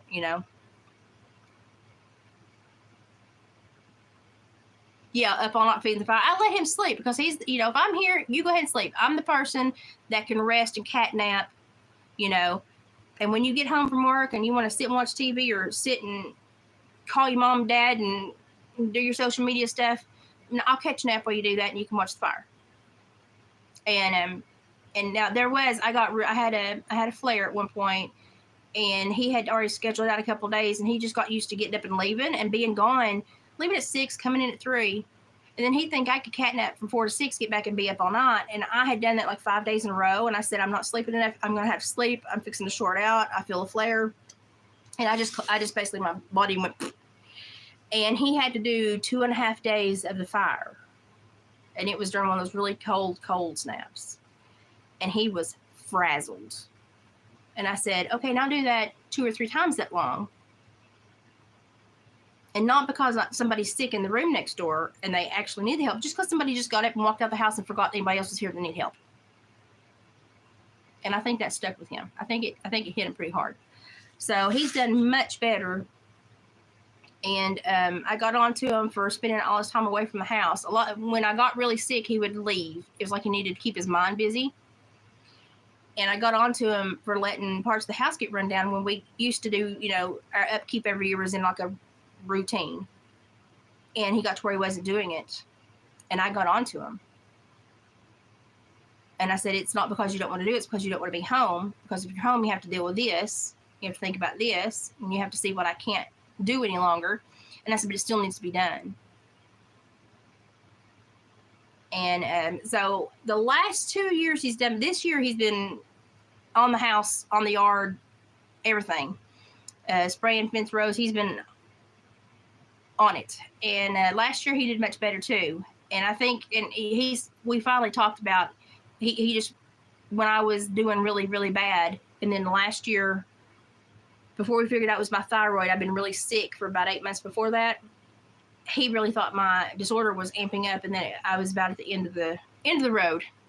And he, I think, literally had just willed existence to stop,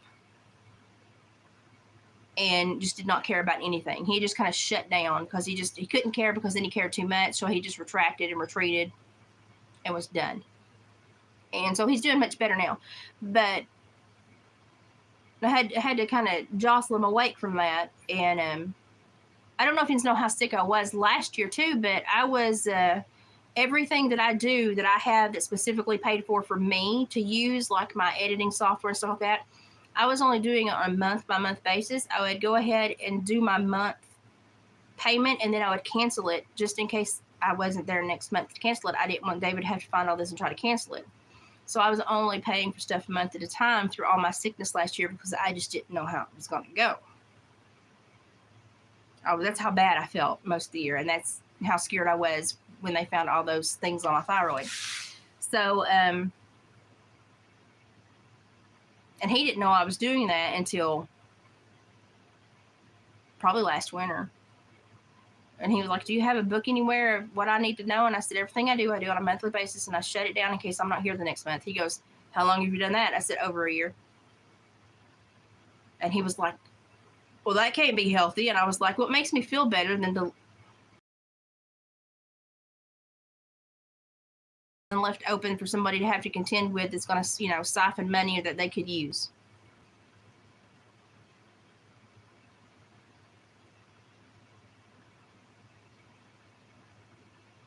Oh, you sang her a song? David used to sing gospel music, play the guitar. He won't, I don't know if his hands could play guitar anymore. I know my hands don't anymore. Yeah, it's a mountain you got to climb.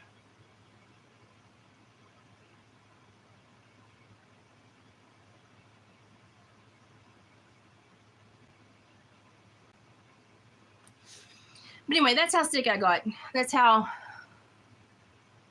like, I felt worse with the onset of this disorder for like the first 6 to 8 years. It was bad, y'all. It was bad. Like I was not able to really take care of myself. But with the thyroid, it had a higher severity likelihood of taking me out. So I had to augment life a little bit. And I've gotten in the habit of just doing everything monthly now. And probably will continue to do that just because my health is so crappy. But, I even set up the recipients of leftover bank funds, and I set everything up last year because I've never fainted unless something has hit me in the head, or, like I've come off a horse and hit the ground head first and stood up and blacked out. And I've had a few moments after a cow smashed me up against a barn hall, the barn didn't move. But those are the only times I've kind of passed out. And to stand up and just almost hit the ground for weakness because of a thyroid issue, it was just can't blame it on anybody but me. There's not a cow or a horse that injured me, so it made me feel really, really weak and insignificant. And so I just was like, I've got to take care of this, because I didn't want anybody chasing passwords and trying to figure stuff out and losing money.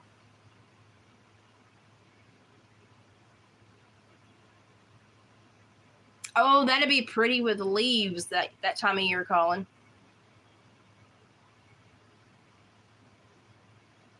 Oh, it's a big romper. It's got legs. Look, it's a big romper, and it look like a flying squirrel. It's a big romper, and it's got legs. I look like a big flying squirrel. I'm gonna put my hands in the pockets, flared out.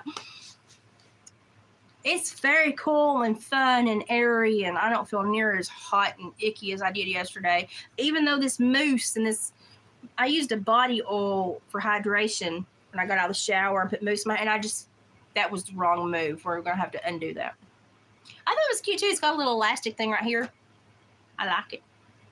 But I look like a flying squirrel. I'll put my hands in my pocket, go, whoo, look like a flying squirrel. It's very cool. It's very cool. But yeah, I acquired a tan line. You see it? and I was not outside long. I put lights on Oscar's trellis halfway, lights on one of my morning glory trellises. The deer killed my beans. I had a volunteer morning glory, so it's all going to work out. My tomatoes and cucumbers still doing good though. All my daylilies, my double layer daylilies, I've got several things in bloom right now. I need to do a yard ramble, but it's just so hot. So hot. I'm afraid by the next time I'm up here, most stuff will already have dropped a lot of their blooms. And I've got stuff that blooms all through the fall until my tour of a hydrangea closes everything out. And but it's so hot. When it cools down next week, I might do a yard ramble. But I was not out very long, and came back in, and I didn't feel good the end of that night. But I thought, well, the weather's changing. There's some storms going to move in this weekend. And I thought that's probably why I don't feel great. And then middle of the night last night, I pulled my arms up, and my little pajama shirt hurt right here. And I thought, am I swollen? No, I was sunburnt, like Freddie had a sunburn. And I noticed that I had a farmer tan going on for my tank top I had on. And I was like, guess I was in the sun too long. And it might have been sun poisoning. Because sun poisoning, if you're super susceptible with your immune system like I am, it can get you even without really even burning you. You'll just react. And I think I just reacted because I've had sun poisoning before. Never had sun poisoning until I had this disorder. And I was a beet coming out of hayfields most of my life. And now I just barely spend 20 minutes in the sun, and if I don't slather myself, I'll have sun poisoning. I haven't even fixed my pool this year because it's just, to me, it's not worth it. I don't feel well enough. I don't feel well enough for the upkeep, and I'm back and forth. It's not financially worth it.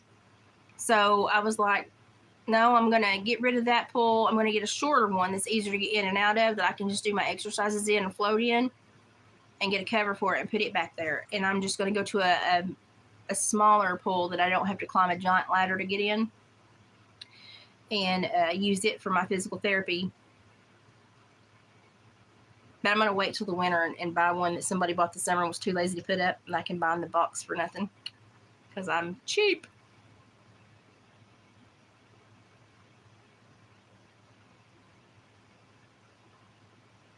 Now, Barcelona, I would like to see the architecture in those areas. That might be one place I would travel to. That would be one place I travel to. Like if I was to go abroad, that would probably be, I would cut my hair of going to like Spain or Greece or somewhere over there, maybe an island group somewhere over there, before I would probably end up going anywhere else.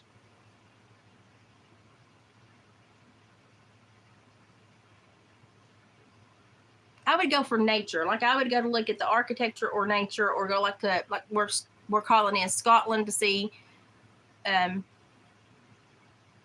Highlands, just to see the moors. But Montana here, really, that's where I would drop myself. Also, Montana has the most public hunting land available for hunters in all of America. Well, now my phone's going to be like, I'm dying. Plug me up.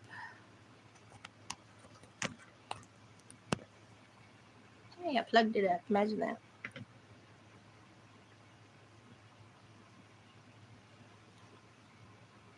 We'll try to have a good night, Colin. Literally, for lots of women, the way to our heart is just to notice the small things that we do in volume that goes unappreciated.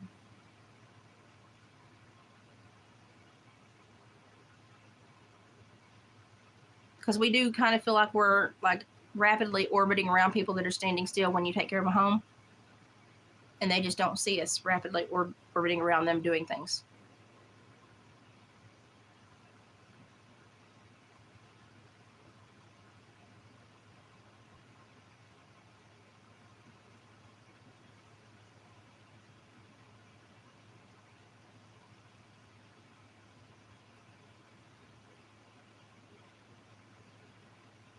Colin, you got to take pictures. If you got to take pictures, because lots of us will never see, me and Clip will never see these things. And so if you're in a different area from us and you have the ability to take pictures and let us go on a mental vacation with you, please do.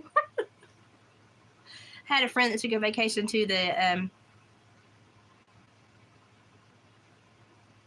upper Pacific Northwest, and I was scared for her to go there just from the turmoil that's always in that area, but she just went for the nature stuff and stayed away from the cities.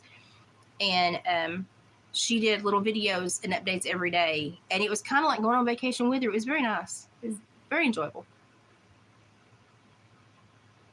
Well, then, Colin, if you can state that, then you'll figure out exactly what she needs to see or hear. Lots of times it's just a woman witnessing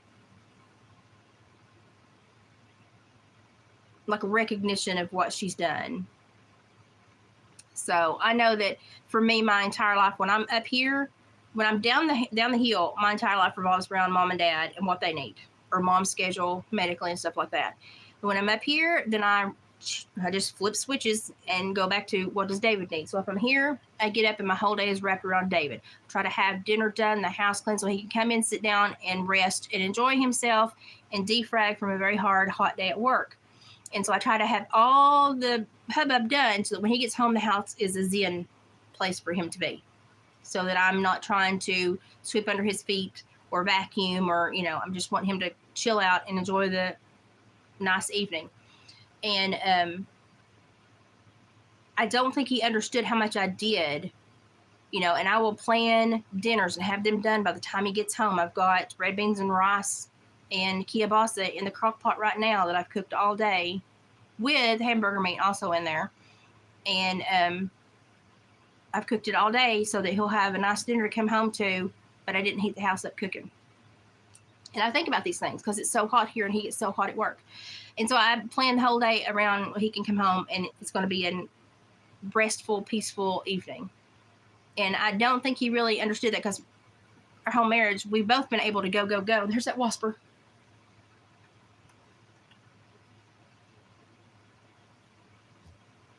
It's a dirt daughter, but I still don't like it. Go light somewhere and I'll kill you in a minute. Hang on.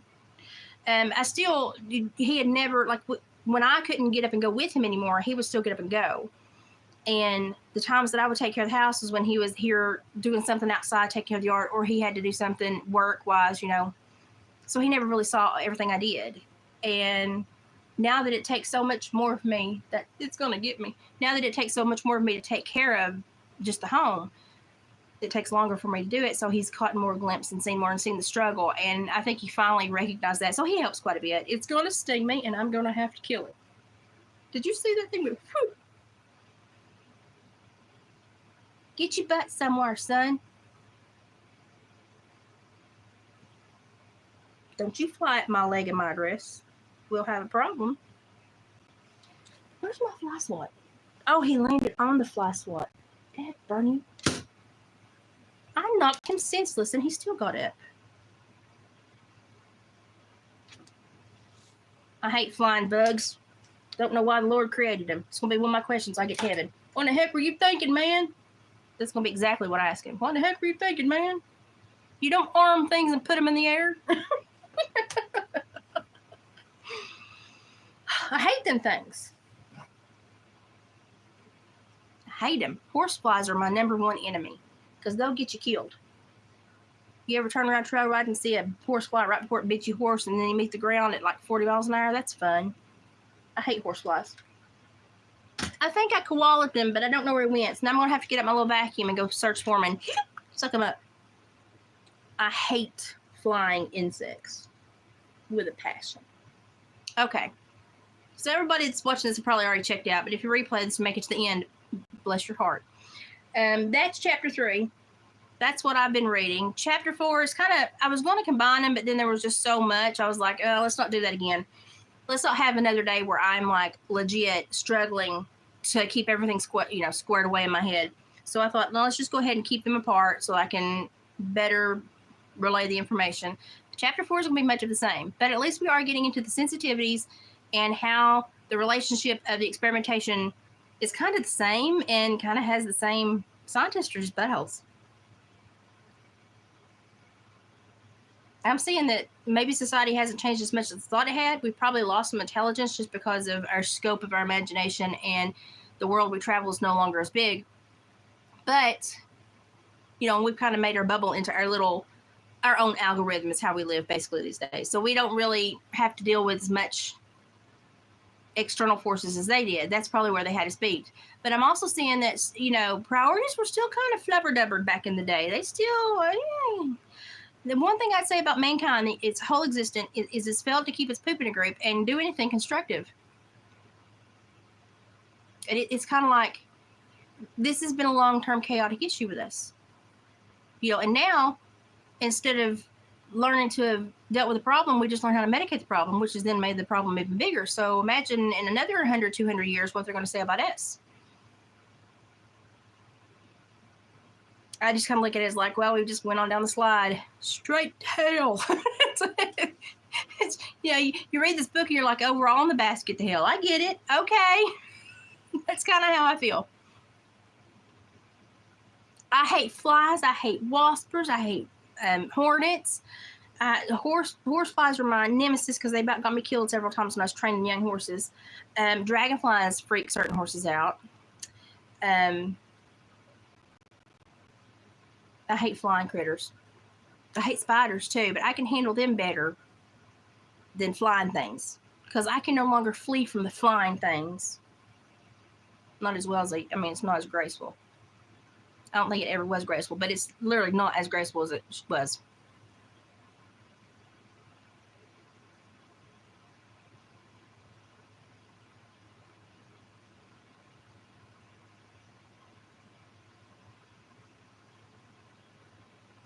I'm in love with this book, but it is a lot to compost, and so that's why I said it's not going to be everybody's cup of tea. Let me read it before you buy it, and then if you want to dig deeper, you'll have knowledge about what it's about, and you can go dig deeper. But I have a feeling that it's going to get juicier the farther in we get because I've kind of flipped ahead, and we're just laying the groundwork right now. But it's amazing that the correlations between then and now, scientific exploration, and how they're still kind of flippant about it. It's amazing. And the lies they tell us, even though we have 400 BC experimentation notes. Mary, you be careful out there. I got pack saddle bit one summer picking beans, and holy crap, that hurt. Oh, we're just about to finish. Oh, I'm sorry.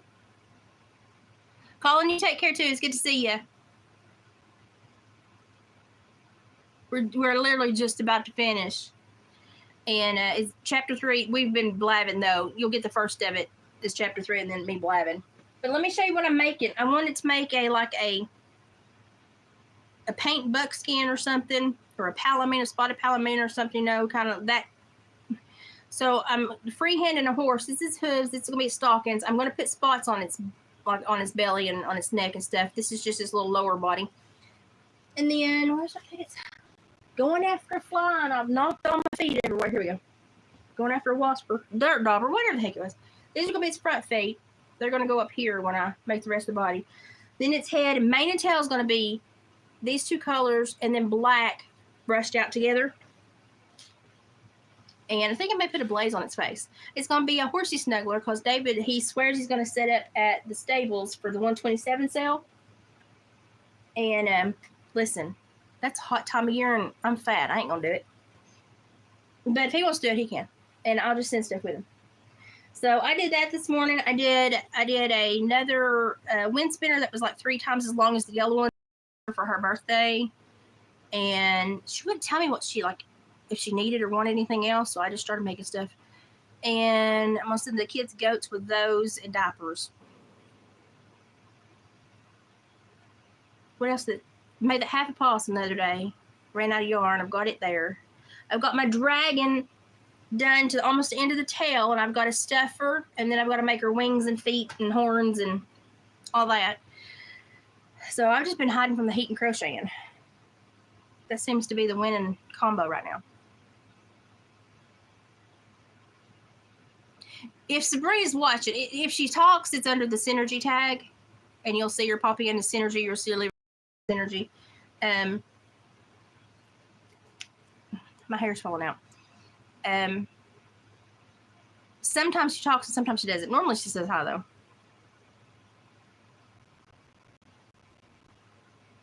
You're supposed to say a whore in church.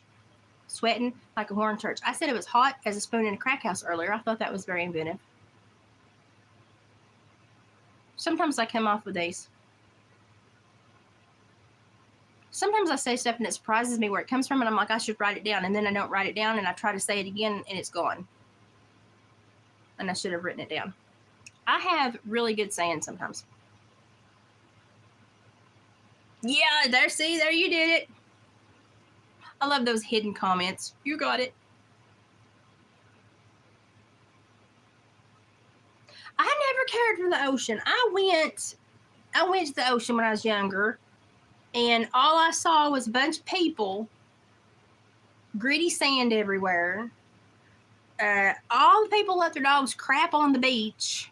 So literally you couldn't, I was like in middle school, you couldn't play in the sand because everybody let their dogs crap everywhere.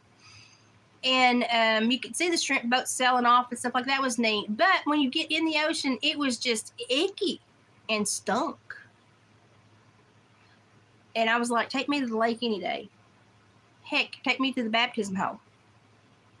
I'm okay there too. I was not impressed with the ocean. Maybe I wasn't at the right spot. I don't even have a desire to see the crystal clear waters of the Caribbean or anything like that. I'm just like, no. I would like to see Montana and Prince Edward Island up in Canada. Nova Scotia, I'm sorry. And yeah, if I was going to like cultural travel, I'd probably go to Spain or Greece or the island communities over there somewhere, you know. I went in the wrong ocean. Maybe I did. I was not impressed. And I was like, this is not impressive. It's like everything stinks. Sand's dirty. I don't want to be here. That was a long trip to visit family. My uncle was in the Air Force and he was stationed down there, and we all took a day and went to the ocean. I was like, not impressed. I wasn't. Now, I do like the lake. We go to Del Hall a lot. I do like the lake. But the fact that there's sunken communities buried under the lake still kind of wigs me out. So I like the lake, but I don't like the lake. Like, I like it on a hot day, but if I'm to camp there and really think about what's under the lake, I don't like it.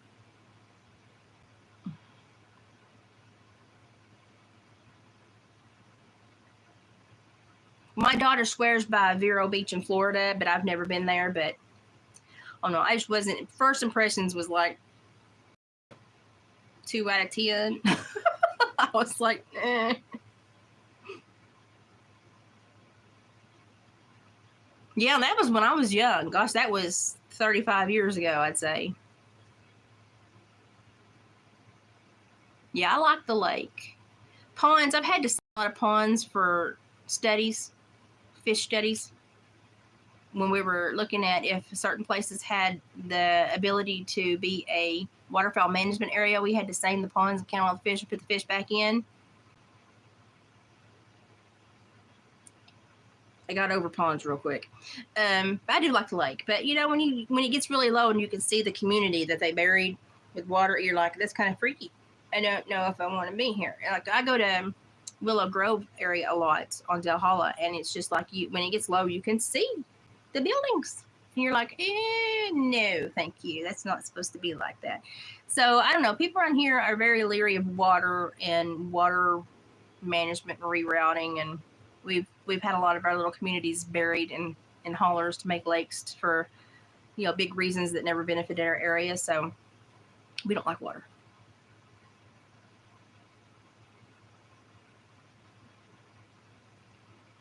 The big thing for me is it's like a 9 or 10 hour drive to get to an ocean. So that's kind of sucks the fun out of it. If you have my body out, kind of sucks the fun out of it.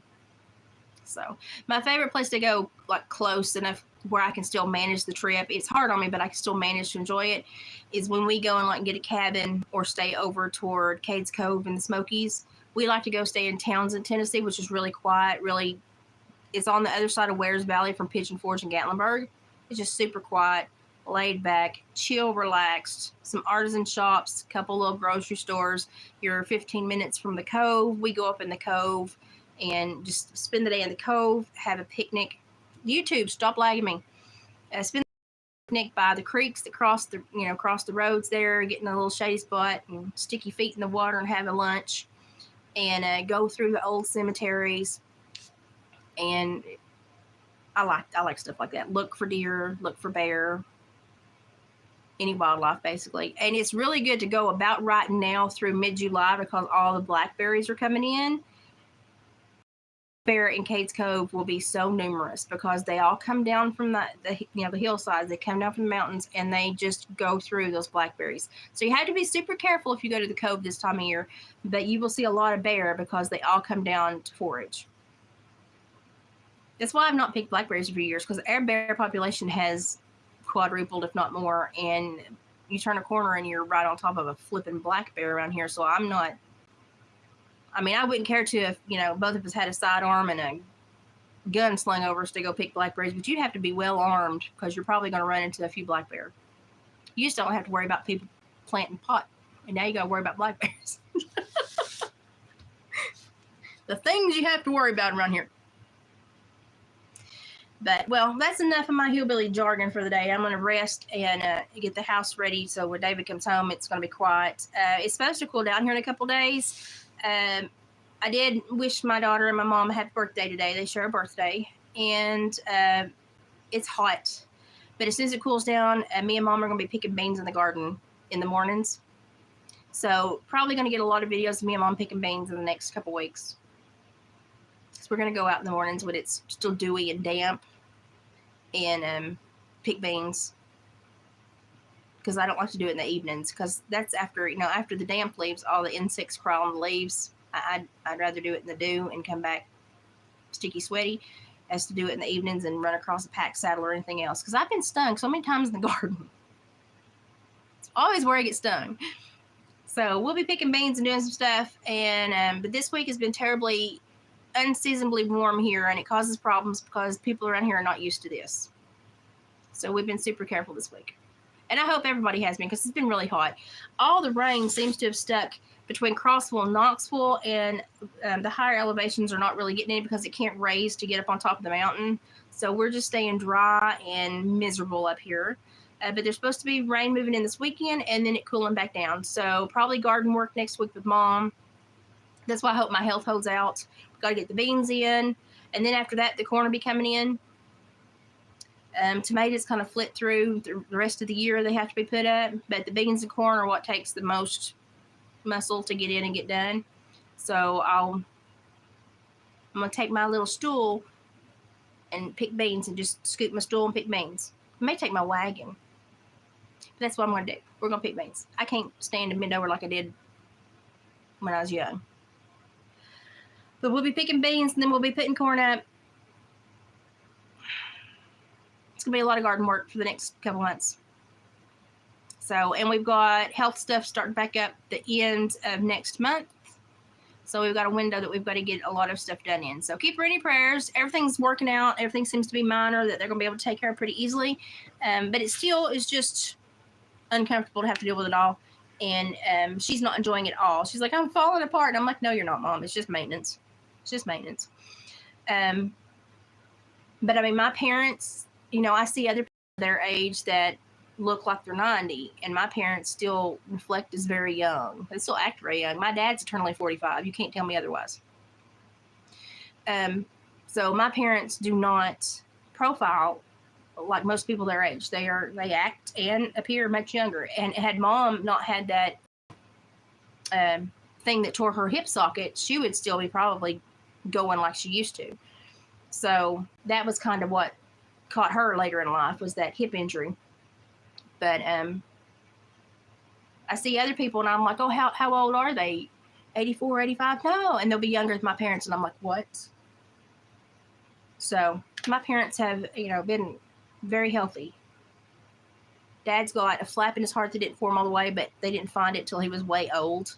And they just watch him. And so it's been they've been very healthy and have gotten over things they've had to contend with. And I can't,